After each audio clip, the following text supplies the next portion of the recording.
How are women also being assisted to develop their own early childhood development centers? So our main conversation today, and we'll get a clearer definition of what a well-functioning ECD is from the ladies that are joining us this evening. But when we speak about a well-functioning ECD center, what exactly is that, and what do you look for as the Department of Basic Education? At the core of it is where our children feel safe, they feel welcome, and they are engaged in learning. I think the paramount to whatever we deliver is that quality is an experience, and it's only through an experience that active learning takes place. ECCE is Early Childhood Care and Education, and I'm going to take from the leaf of our Chief Director, Ms. Kalula Manona, in which she articulated that it is the continuum, taking from the literature on the first 1,000 days from conception and the building on to the next 1,000 days. What's really wonderful to see in the Department of Basic Education's strategy for ECD is how they acknowledge that ECD is the whole country's prerogative, and that we need intersectoral, cross-functional support to make ECD work. Thank you so much for that question. And I think it's such a profound question, particularly because we're in Women's Month. I think it's also important to indicate here that albeit that we have a woman-led workforce, this does not take away from the male support as well as the male representation that is currently in the workforce as well. It's one thing to be engaged. It is another thing to actually be sustainable in the empowerment, in the entrepreneurship, as well as the participation of women in the workforce. And by placing our children first, we're really anchoring their role and ensuring that we are able to support them from conception. And this is the hand holding or the baton passing through the various departments and continuing that conversation within the broader perspective of the Department of Basic Education. This concerns us from birth right up until we see them completing their schooling and entering higher education learning. Yes, I must admit, I'm always so impressed with every single center owner that I meet. And while you could talk about a center in general, each one is quite unique, whether it's based in someone's home, someone's running it from their garage, someone's using a community hall or their church hall, or someone's renting a premises. But we also see that they need to balance that with a head for business, the business principles. Because if you're running an ECD center, it is essentially quite a complex small business that's providing a very valuable community service. So I always say that running an ECD center, you have to be the CEO, the chief everything officer. You're doing the finances, it's legal, it's nutrition, it's curriculum, and registration and compliance is really an important part of that. The complexity is in if your center doesn't understand the requirements and hasn't prepared for registration. You've also mentioned quite interestingly that, ECD centers are, the women open them anywhere, right? It can be in your sitting room, can be in a garage, can be in your backyard, can be wherever that you find comfortable. Can my child easily walk into the kitchen, or is the kitchen closed off?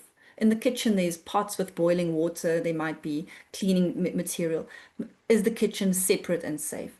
It's very, very important that every ECD center must start the process of registration, even if they don't meet all the requirements. They must start. And I think as parents, we must ask for registration status when we visit centers. Registration is the first step to access. Yeah. And by getting onto that, yes, there's a process, but we are Batupili.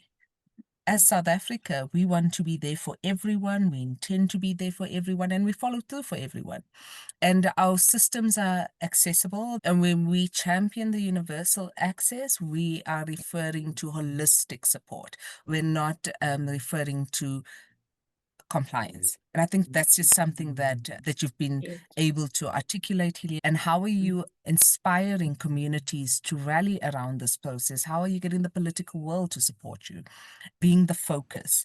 And I think as women, we tend to build each other up so well, but we don't necessarily provide the connective networks. And this is one of the processes that provides those networks, such as our partners in Grow ECD and many others, Smart Start to mention, that are really able to get to the grassroots and support from the ground up. And it's also believed that when you develop a woman, you develop a home, you develop a community, and before we know it, we have ensured that there is economic empowerment happening at the grassroots. Do send us those questions and your comments right here on Conversations with Eminent Women with myself, Tsehoha Moahi. And of course, we are together until about 6 o'clock this evening. Thank you so much.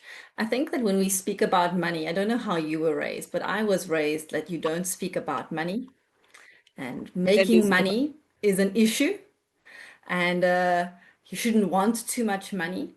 But I think the reality is money is a tool and a resource. And if you want to provide a quality service, ECD is not just daycare, it's not just a place where someone takes care of your child during the day. It's an investment in the foundational education, and we must want to invest in that. We make sure that we provide as many tools as possible for free. So I mentioned the free ECD app. So this is where you can download many resources, policies, procedures, templates, classroom decor, rhymes, songs. If someone wants to give me a recipe, I prefer a YouTube recipe where I can see what should it look like. And we have done the same with our curriculum, which is like a recipe for what a teacher should do every day. Then we found that many schools have babies and they don't know how to develop babies. They're just taking care of babies, making sure they eat and sleep and are fed. But you can do amazing things with babies to already support and stimulate them. I also asked this on the back, Venencia, of knowing very well that we've been told in South Africa that government just does not have the money anymore. And to be able to access that subsidy, we need our centers to be registered, our programs. And when we say programs, this includes a variety of how they are presented. And once they are registered and they've met the requirements for bronze and they move into silver, they can then start accessing that subsidy. It's not just a policy document. It's not just a statement that is presented. It's all of us taking up the role to serve effectively in terms of the legislative environment in which we operate.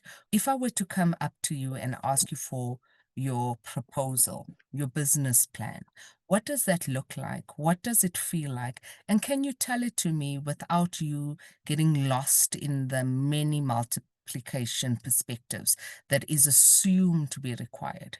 These are micro enterprises. And I think access is paramount.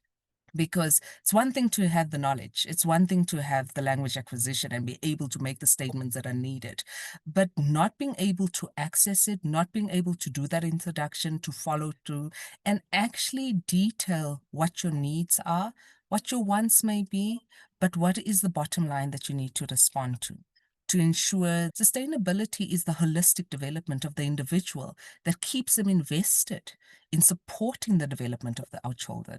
Because we grew up in ECD centers in the areas that we come from, in the communities, where you just found a lady who saw the need to take in people's children, look after them for the day, and ensure that, when their parents coming back from work, they then go back home.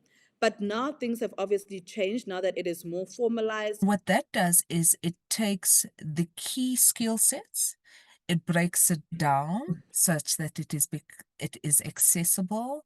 I think I want to make this particular point, that skills are not limited to the language in which they are presented. The skill set of being able to tell a story is paramount to our Indigenous knowledge system in South Africa. And we need to champion that conversation. We can only improve our childhood outcomes by taking a holistic approach to what we want to achieve. I think it's really about championing the short, intimate support processes whilst we plan towards the longitudinal support systems. From the Department of Basic Education, our census data did indicate that our practitioners' qualifications range between not having a skills qualification right up until an NQF level 9. And that shows that there is an array of opportunities for us to consider. I think it's about taking that skills audit, churning it, mapping it against our 5x5 index for 2024 once launched, and then saying this is our roadmap. And it is in that mapping that we'll be able to see holistic development in terms of meeting our universal access, as well as supporting the skills needed for a changing environment where our learners, children, as they grow up to become adults, will champion the South African discourse. I'm never done. I'm always heading for the next milestone. I always want to improve. I want my center to be a beacon of hope in Delft. I want to be the best ECD center in Delft. Studying online has really become such a game changer for these teachers, where they can study and learn more at their own time and at their own pace. It was mentioned how important parent involvement is. Can we get parents more involved in supporting the development of ECD centers and their children's learning journeys? The vetting process for our practitioners is that they must be cleared or screened against our National Child Protection Register. It must be exceptionally difficult for a parent who has lost hope to inspire. Sometimes a child comes into an ECD center and they don't know what a hug is. And we really just want to celebrate the workforce, the whole workforce, not limited to their gender or their identity, but really championing the voice of the woman for saying, your child is safe with me. Creating inclusive spaces does not just benefit the child with the special needs, it actually benefits the learner, the other learners too, because they're growing up in an environment where inclusivity is the norm, and it really changes the narrative. I think being part of a community of practice is so helpful.